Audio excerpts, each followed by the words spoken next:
নমস্কার বন্ধুরা, আজকে পড়ছি অন্নদা শঙ্কর রায়ের পথে প্রবাসে প্রবন্ধটির 17তম অংশ। বুঝলুম মহাত্মাজির সর্বভারতীয় যোগসূত্র যেমন চরকা, রলার সর্বমানবিক মিলনসূত্র তেমনি কায়িক শ্রম। উভয়ের মনের এই ভাবটি টলস্টয়ের সুরে বাঁধা।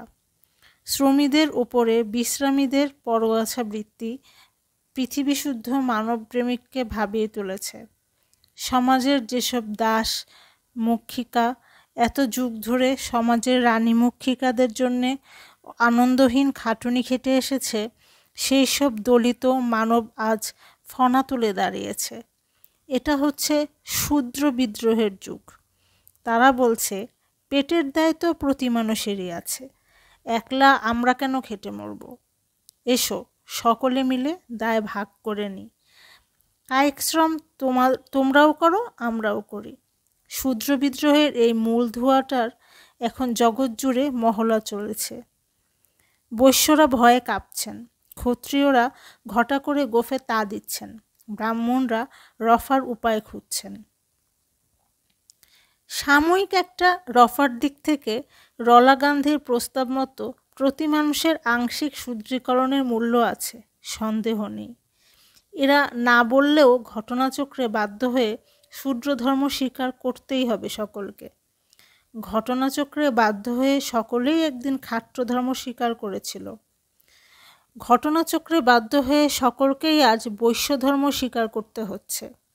এখনকার দিনে এমন কোন আর্টিস্ট আছেন, ব্রাহ্মণ আছেন, যিনি অন্ন বস্ত্রের জন্যে অর্থ উপার্জন করছেন না?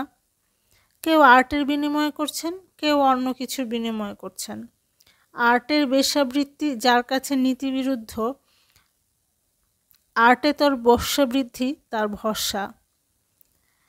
রলা টাকার জন্যে বই লেখেননি, কিন্তু স্কুল মাস্টারি করেছেন। রবীন্দ্রনাথ টাকার জন্যে বই লেখেননি, কিন্তু জমিদারি করেছেন। দায়ে পড়ে পরধর্মের শরণ না নিয়ে যখন উপায় নেই, তখন শূদ্রচিত কায়িক শ্রম ভালো না বৈশ্যচিত মস্তিষ্ক বিক্রয় ভালো? রলার মতে প্রথমটা, যদিও কার্যত তিনি দ্বিতীয়টার আশ্রয় না নিয়ে পারেননি, কারণ হাতের দাসত্বের চেয়ে মাথার দাসত্বের বাজার দর বেশি, এক বোলশেভিক রাশিয়া ছাড়া সর্বত্র। কিন্তু একটা না একটা দাসত্ব কি করতেই হবে চিরকাল? এমন দিন কি আসবে না যেদিন মানুষ মাত্রেই সর্বতোভাবে স্রষ্টা হবে নিজের নিজের ক্ষেত্রে? বিচ্যুত হতে বাধ্য হবে না স্ব ধর্ম থেকে? শূদ্রত্বের অগৌরব সকলে মিলে ভাগ করে নিলে তো রোগের জ্বর মরে না, সকলে মিলে রোগে ভোগা যায় মাত্র। লেবারের ডিগনিটি প্রমাণ করবার জন্যে সকলে মিলে ম্যানুয়াল লেবার করলে তো বেগার খাটা নিরানন্দ অপ্রমাণ হয় না। কর্মের দাসত্বকে কর্তব্য আখ্যা দিয়ে নিজেদের ভোলানো হয় মাত্র। প্রতিভার প্রেরণায় যে মানুষ চাষ করে, সুতো কাটে, সে মানুষের শূদ্রত্বের দাসত্বের গ্লানি কোথায় যে তাই ভাগ করে নেবার জন্যে রলাকে চাষ করতে হবে, রবীন্দ্রনাথকে চরকা কাটতে হবে? সমাজ ধনী হবে যদি প্রতি মানুষের প্রতিভা পায় আপন চরিতার্থতা। বিকজ ব্যক্তিত্বের বৈচিত্র্য স্বীকার করে যে জটিল সামঞ্জস্যের সৃষ্টি হবে, সেই সামঞ্জস্যই তো সমাজের আদর্শ, সেই তো সনাতন, সেই তো সম্পূর্ণ।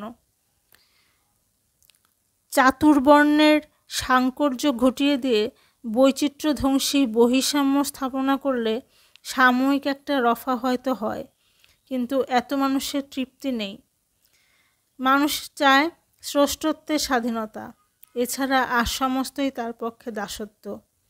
শূদ্রকে দাও স্রষ্টত্বের স্বাধীনতা, তার শ্রম হোক তার কাছে গান গাওয়া, ছবি আঁকার মতো আনন্দময়। তার শ্রমের পুরস্কারে সে রাজা হোক, কিন্তু অশূদ্রকে স্বধর্মচ্যুত করে পূর্ণত হোক, অংশত হোক, শূদ্র করো না। তার বিনা তুলি কেড়ে নিয়ে তাকে কাস্তে হাতুড়ি ধরিও না, মাত্র আধা ঘন্টার জন্য হলেও তাকে দিয়ে চরকা কাটিও না। কায়িকশ্রম সম্বন্ধে আমার এইসব ধারণা আমি রলাকে জানাইনি। জানালে সম্ভবত তিনি বলতেন যে একই মানুষ কি ব্রাহ্মণ শূদ্র দুই হতে পারে না? প্রতি মানুষের মধ্যে যে একাধিক আত্মা আছে।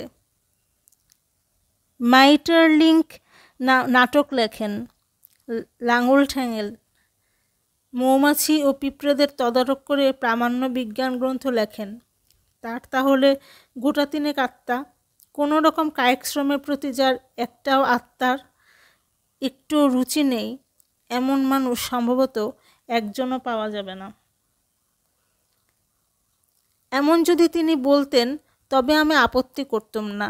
নিজেকে নানা দিকে কুশলী করবার স্বাদ মানুষ মাত্রেরই আছে।